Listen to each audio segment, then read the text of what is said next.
Bonjour, je m'appelle Anastasia, je suis professeure à l'atelier du français et je vous propose aujourd'hui de voir ensemble le vocabulaire du travail. Cette vidéo est pour débutants du niveau A2. Allons-y. Nous allons donc voir ensemble tout d'abord tout ce qui concerne les personnes autour de l'emploi. Ensuite, nous allons voir ensemble les verbes pour finir sur les contrats et tout ce qui est administratif autour de l'emploi. Allons-y.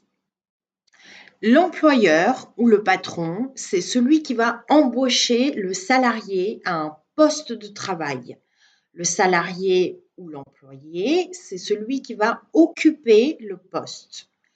Le terme collaborateur va désigner tous vos collègues de travail. L'acte de candidater ou de postuler à un emploi, c'est envoyer sa candidature, donc son CV et sa lettre de motivation en vue d'une embauche à un poste de travail. L'employeur va vous embaucher ou va vous engager et vous rémunérer ou vous payer en salaire. En France, il y a plusieurs types de contrats de travail. Tout d'abord, il y a ce qu'on appelle le CDI. C'est un contrat à durée indéterminée. Ça veut dire qu'il n'y a pas de fin au contrat. Il n'y a pas de date de fin. Il y a ce qu'on appelle le CDD également. Là, par contre, nous avons une date de début et une date de fin au contrat. Ça peut être pour quelques mois ou même quelques semaines.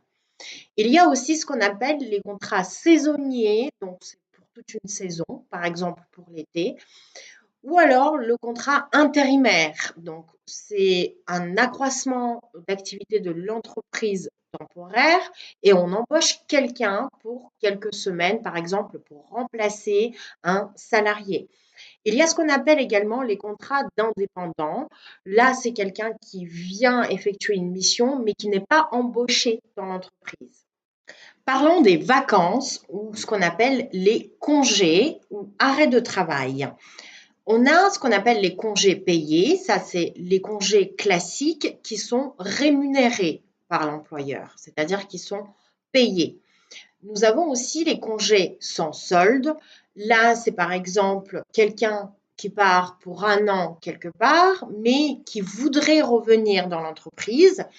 Il peut prendre un congé sans solde. Qu'est-ce que ça veut dire? C'est un congé qui n'est pas payé, qui n'est pas rémunéré par l'employeur. Il y a ce qu'on appelle un arrêt de travail. Ça, c'est un cas de maladie, par exemple. On demande un arrêt de travail temporaire pour quelques semaines, par exemple. Il y a ce qu'on appelle également le congé maternité ou paternité en cas de naissance d'un enfant. Pour voir si vous avez acquis les mots de la séquence, je vous laisse vous entraîner sur Learning App. Les exercices sont en description. Merci pour votre attention. J'espère que cette vidéo vous servira. N'hésitez pas à vous abonner à notre chaîne YouTube et de visiter notre site internet Atelier du français. À bientôt!